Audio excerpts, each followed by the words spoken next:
Donc voilà, le placo. Comment percer du placo? Donc déjà, vous avez vu mon autre vidéo qui vous explique comment vous servir d'une perceuse. C'est toujours la même perceuse pour percer ce genre de mur. Beaucoup d'appartements ont ça, d'accord, ce genre de mur. C'est pas du béton. Dans une autre vidéo, j'explique les différents types de murs que vous pouvez rencontrer. N'hésitez pas à voir ça. Donc là, on va percer sur du placo. Le placo, à savoir, en général, sur du placo, on appelle ça du BA13. En fait, le 13, c'est pour son épaisseur, ça fait 13 mm. Le placo, pour qu'il tienne au mur, en fait, il est toujours soit au plafond, soit comme ça, debout. Ok, après, il est peint. Le placo, en général, pour qu'il tienne, parce que on ne peut pas tenir avec du ciment, on lui met des barres, des rails métalliques. Donc, normalement, ils font 5 à 6 cm d'épaisseur et ils sont espacés de 20 à 25 cm. D'accord? Donc, vous avez un rail, 20 à 25 cm, un autre rail. Ils vont toujours de bout à bout. Donc, dans un mur, ils sont toujours sur la verticale. Ils vont du sol au plafond. Ça veut dire qu'en fait, ce qui se passe, c'est que vous avez cette planche, vous avez le rail, vous avez une petite distance souvent, mais de la fibre de verre, vous savez, c'est une isolation phonique. Et après, vous avez votre plafond, d'accord? Donc ça, c'est à la distance du vrai plafond, celui qui est en parpaing ou qui est en béton ou en ciment, ok? Donc, vous aurez toujours un vide. Ce qui fait que vous ne pouvez pas utiliser, quand vous voulez fixer quelque chose sur ce mur-là, vous mettez une étagère ou un meuble, vous devez prendre une fixation différente qu'une vis. Parce que la vis, elle va déborder. Et comme vous allez pouvoir le voir, je vais vous montrer. Ça, une vis, vous ne pouvez pas mettre une vis normale. Parce que ça, regardez ce qui se passe. Il suffit que je prenne un tournevis.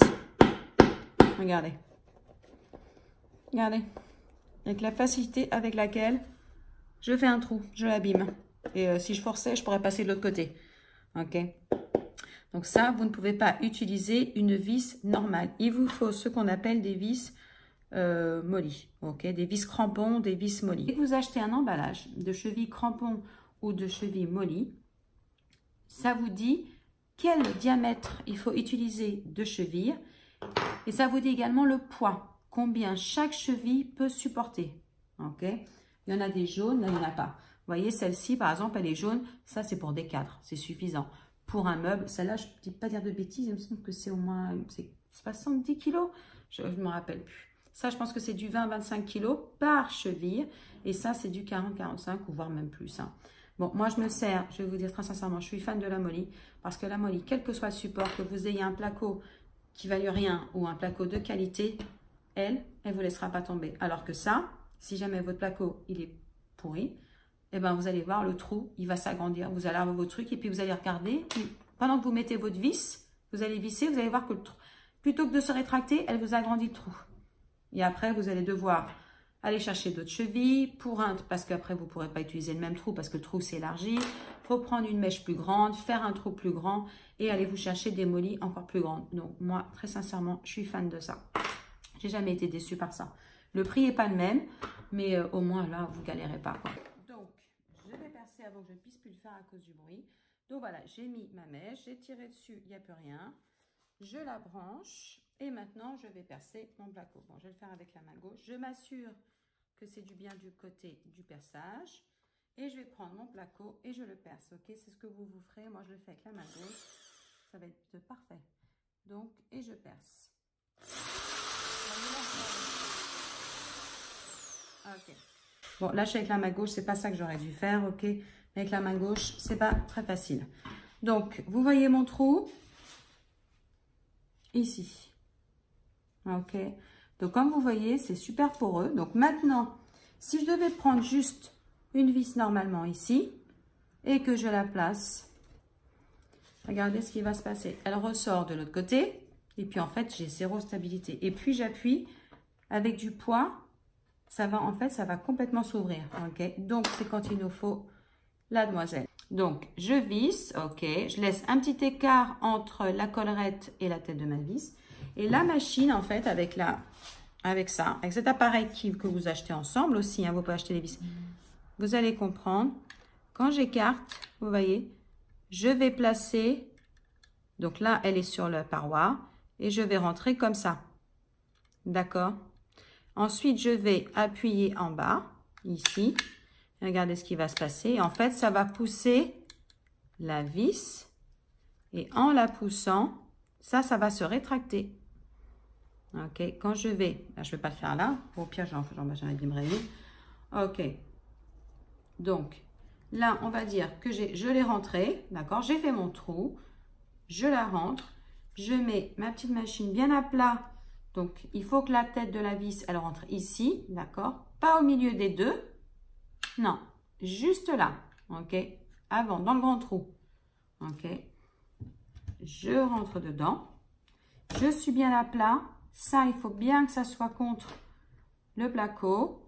Et je serre. Et, par contre, il faut vraiment que je le mette de face. Je ne vais pas y arriver. Autrement, je vais pas réussir à faire pression. Et est-ce qu'on arrive à voir? Ah, j'aimerais bien que vous voyez l'écart, ce qui se passe avec la molly. Bien sûr, vous allez comprendre juste après. Et vous faites au maximum. Ok, tac, elle est fixée. Là, je peux vous dire que ça ne sort plus. Regardez un petit peu ce qui s'est passé avec la vis. Elle s'est écartée, vous voyez? Elle fait type ventouse, un peu pieuvre. Et là, je peux vous dire que vous pouvez y aller. Ça, vous pouvez mettre tout le poids que vous voulez. Ça va jamais, jamais agrandir le mur. Vous voyez la collerette là? Elle s'est fixée ici, elle a accroché parce qu'il y a des petits dans la collerette. Je sais pas, est-ce que vous arrivez à voir? Il y a des petits crampons. Il y a des petits crampons. Ouais, vous les voyez les petits crampons là? En fait, ils s'accrochent au placo et elle ici, elle s'écarte. Et quand elle s'écarte, elle fait un effet de pieuvre. Voyez. Donc, c'est aussi simple, je le rapproche, c'est aussi simple que ça. Voilà la situation. Les placos sont des grosses plaques, ok, qui sont maintenues au plafond ou contre un mur en dur par des rails, ok. Les rails sont posés, sont fixés au mur ou au plafond dans le dur. Et ensuite, les plaques de placos sont fixées sur ces rails, ok, sont vissées dessus. Après, c'est peint, voilà. Donc, sachez que sur le placo, vous allez avoir un rail métallique qui fait entre 5 et 6 cm en général. Ensuite, vous avez 20-25 cm d'espace à vide, ok, où il n'y aura rien de métal. Vous aurez juste à percer et vous tomberez sur du vide, ok. Et ensuite, vous avez un autre rail métallique. Quand vous voulez percer sur un mur en placo, vous ne savez pas où est le rail et que vous n'avez pas le petit appareil. Si vous êtes quelqu'un comme mon conjoint qui n'a jamais de chance, qu'à chaque fois qu'il perce sur du placo, il tombe toujours sur le rail, je vous conseille d'utiliser d'abord, avant quand vous percez sur du placo, de prendre une mèche toute petite, une mèche à bois, et vous percez.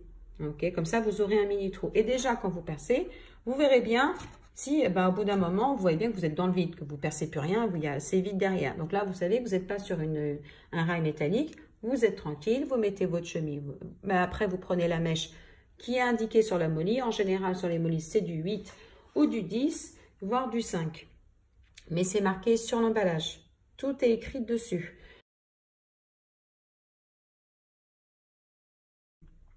Donc, commencez par quelque chose de très fin, parce que si jamais vous aviez la malchance de tomber sur un rail, et vous vous dites, non, je peux me permettre de bouger. Donc, soit vous irez sur la gauche et sur la droite, en sachant que le rail est dans ce sens-là. Donc, vous allez plus à gauche, plus à droite. Vous vous donnez 5 ou 6 cm plus loin pour être sûr de ne pas retomber dessus, hein, idéalement. Ça serait bête, ça serait de reboucher. Vous rebouchez votre mini-trou, et basta, ni vu ni connu, voilà. Personne ne remarquera que vous avez déjà fait un trou avant. Que quand c'est un gros trou, c'est quand même plus compliqué et ça se voit plus. Mini trou. Si vous percez, vous voyez, vous êtes bien, vous n'avez pas de surprise derrière. Là, vous prenez la mèche qu'il vous faut, la 5, la 6 ou la 8 ou la 10 et vous percez selon votre cheville. Et là, vous y allez carrément. Là, vous allez dans le même trou et vous percez. Et après, vous posez votre cheville. Vous n'aurez pas de souci.